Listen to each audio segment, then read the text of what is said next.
Hello mga kapolitika, magandang araw muli sa inyo. Maraming salamat sa pagtunghay dito sa aking YouTube channel. Again, kung kayo ay bago pa lang, please don't forget to like and subscribe for more video. Ang ating pag-uusapan ngayon mga kapolitika is itong si Miss Andy Aguinman, kasi marami akong nabasa na mga comment at opinion sa social media na kung saan is sinisisi si Miss Andy Aguinman, na kung saan is nung inatake sa puso ang kanyang ina is wala ito para sumaklolo dito sa kanyang mother. At kung ating matatandaan mga kapolitika, itong si Andy Aguinman is nag-separate na nga dito sa kanyang nanay at bumuo ng kanyang sariling pamilya doon sa Siargao. So ang tanong dito mga kapolitika ng mga netizen is, at ang tanong din natin is, dapat pang sisihin ni Miss Andy Aguinman ang kanyang sarili sa pagkawala ng kanyang ina? So yun ang ating sasagutin dito mga kapolitika at bigyan ng reaksyon. At again, kung kayo ay bago pa lang dito sa aking YouTube channel at mahilig kayo sa issue ng politika, issue ng lipunan at mga nagbabagong balita, please don't forget to like and subscribe for more videos.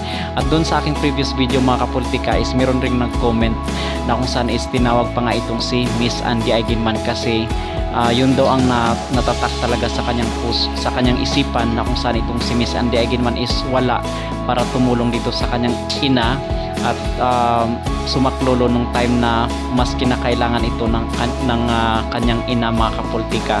Kung ating matandaan kasi itong si Miss Andy Aguinman, past few years is nagkaroon ito ng magulong relasyon mga kapolitika, di ba? Kung sino nakasubaybay dito is nagkaroon siya ng magulong relasyon at nagkahiwalay din sila nitong kanyang unang anak, yung tatay ng kanyang unang anak. So pinili niya yung tahimik na buhay, pumunta siya sa probinsya at nag-surfing at nakilala niya itong si Philmar. So dito is pinili niyang mamuhay doon sa probinsya at nagkaroon na nga siya ng sariling pamilya doon. At ang sabi niya is masaya na daw siya at masaya na yung buhay niya sa piling ng kanyang bagong kinakasama, at nagkaroon na nga sila ng mga anak mga kapolitika. Okay, so going back dito kasi doon sa ating previous video mga kapolitika is marami ring nagalit kung bakit ko daw sinisisi or hindi ko raw alam yung buong kwento ng kanilang pamilya. Well, ang masasabi ko lang mga kapolitika is hindi naman talaga natin sinisisi itong si Miss Andy Aguinman, at hindi rin tayo against dito sa nangyari, or wala din tayong bad comment, kasi mga kapolitika hindi naman talaga natin control yung buhay ng isang tao. At kung ito ay nangyari man sa buhay ni Miss Jacqueline Jose, ay ito rin ay kalooban ng Diyos. Okay, so tinatanggap lang natin yung nangyari sa kanyang buhay, at siguro time niya na talaga mga kapolitika, kasi ito pa lang si Miss Jacqueline Jose is minsan na rin nakakwentuhan ni Coco Martin doon sa set, kasi nagtatrabaho nga dyan sa Batang Quiapo, di ba? At ang sabi daw ni Miss Jacqueline Jose dito kay Coco Martin is malungkot ito sa buhay, kasi yung mga anak niya may sarili-sarili ng desisyon sa buhay, may sarili na ring mga pamilya. So kumbaga naiwan yung kanilang nanay at kasama niya lang nito itong kanyang katulong.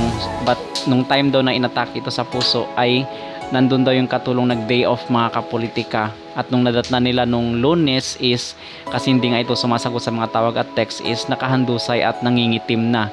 So kumbaga ito pa lang si Miss Jacqueline Jose is meron ring sakit sa baga or itong asthma mga kapolitika. Pinayuhan na rin ito ng kanyang friend, itong kanyang kaibigan na si Mr. Gardo Versusa, at pinayuhan na ito na tumigil na sa paninigarilyo, kasi ito talaga ay kalaban sa puso at sa baga mga kapolitika, kasi yung usok na nilalanghap at ina-absorb sa loob ng ating katawan is hindi lang po baga at puso ang naapektuhan yan, kundi pati na rin ito rin ang cause ng mga cancer mga kapolitika. Okay, so hindi talaga siya magandang habit. At atin ring napag-usapan doon mga kapolitika yung cause ng kanyang pagkamatay at yung mga yung atake sa puso. So panoorin nyo na lang mga kapolitika. So para sa akin mga kapolitika is hindi dapat natin sisisihin si Miss Andy Aguinman sa nangyari sa kanyang nanay, kasi sino ba naman, wala namang may gusto mga kapolitika sa nangyari, at sa sinasabi ko na nga is kalooban ito ng Diyos. So kumbaga oras na niya mga kapolitika, at kahit pa anong gawin natin is hindi na talaga mapipigilan, not unless merong talagang divine intervention mga kapolitika. Okay, so para na rin doon sa mga tao na merong mga bad comments at nagsisisihan is, kahit magsisisihan pa mga kapolitika is hindi na rin talaga maibabalik pa. Okay, so kumbaga respetuhin lang natin yung nangyari, at makikiramay lang tayo doon sa mag-anak or sa kapamilya ni Miss Jacqueline Jose, kasi masakit din naman sa kanila na ganun na nga nangyari at sinisisi pa sila. Okay, so bigyan na lang natin siguro sila ng konting respeto at makikiramay tayo sa kanila, okay? Sa kanilang kalungkutan at bighati sa mga panahong ito mga kapolitika. Alright, so yun lamang ating masasabi. Maraming salamat mga kapolitika sa pakikinig sa aking mga opinion hinggil sa iba't ibang isyu ng lipunan, mga balita at kasalukuyang isyu ng ating bansa. At again, don't forget to like and subscribe for more videos.